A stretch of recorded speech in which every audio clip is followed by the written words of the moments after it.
Hi, this is Matt from tracyandmatt.co.uk and for unboxings.com. Here I have the Panasonic HDC-SD10 digital camcorder, which is obviously high def. I'm going to unbox for you now. First of all, we have HD Writer software. We have operating instructions manual. We have a charger, which is again a Panasonic external charger. Rather than charging the battery inside the camcorder, you charge it externally.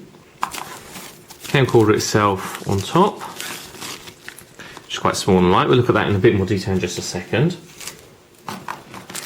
Also in the box we have the mains cable, standard UK 3-pin and figure 8 style charger cable. We have the battery, which is a fairly large chunky battery. It's 725 milliamp hours, which doesn't sound like an awful lot considering the size of the battery. When you compare that to battery that you get with a mobile phone or something, so it's interesting. We then have a standard USB to mini USB data transfer cable.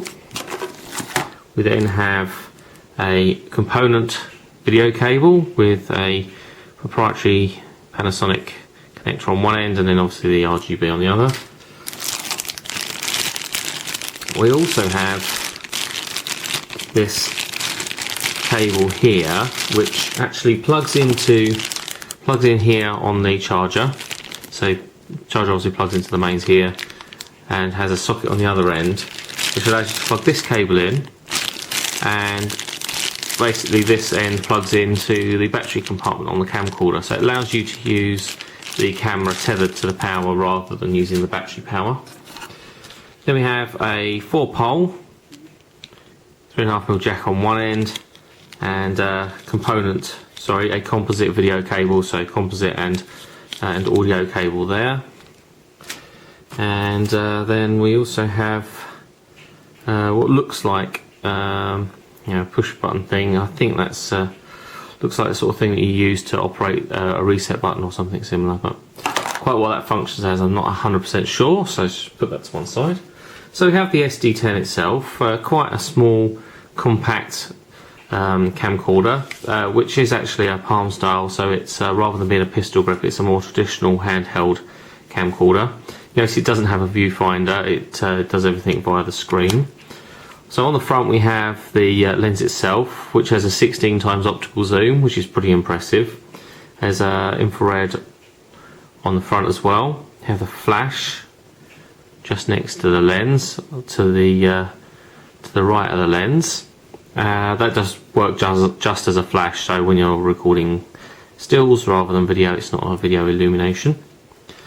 Have the stereo microphone on the top. And on this side we actually do have a switch for opening and closing the lens cover there. So that doesn't actually work when you turn the camera on itself. That is a manual switch, which I suppose is both good and bad depending on your point of view.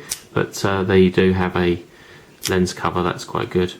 On the top you have your zoom control, which is sensitive, so you can move it just a small amount and it slowly zooms, or you can move it a full amount and it'll be a fast zoom, and a push button which will actually take a still, an AI setting and a camera shake button on top there too. And then we have a cover over the SD card socket, so it does take full-size SD cards, SDHC up to 16 gig. On the back you have a couple of other buttons. We have a switch to switch between playback and recording mode, and then a button there to start and stop recording. Then we have a little spring-loaded mechanism there, which is how we hold the battery in place. So pop the battery in like so, and then that actually is so that it prevents us from releasing the battery. Inside we have another couple of buttons. We have a pre-record manual button and actually a power button. Then we have the screen, which is a high-res screen, and it is touchscreen as well, so we don't want to set the date and time. We don't currently have a memory card installed. But then we have buttons below, which are proper touchscreen buttons, so we can actually use these to control zoom. So if I just actually open the cover, we can actually use this to control the zoom, or we can use buttons on the top here, and then we can go to the main menu and we can change the recording setup and different recording modes, the guidelines, and other bits and pieces. We can start and stop recording, we can play back our video, and we can change turn the light on front on and off. I can come back out here. There we go. So in actual fact, we do have a light for illuminating when we're recording video. It's not particularly bright. It's reasonable, but it's not as bright as it could be. So that's it's useful for close-ups like that. As you can see, it is illuminating quite well. And we can turn that off. So that is quite cool. Quick rundown of the specification. It's a 1.47 megapixel sensor. And it does have a 2.1 megapixel still recording mode. It does record in HD at 720p and 1080i, and that's a 50i. Standard illumination is 1400 lux. We can record JPEGs, as I say, at 2.1 megapixels.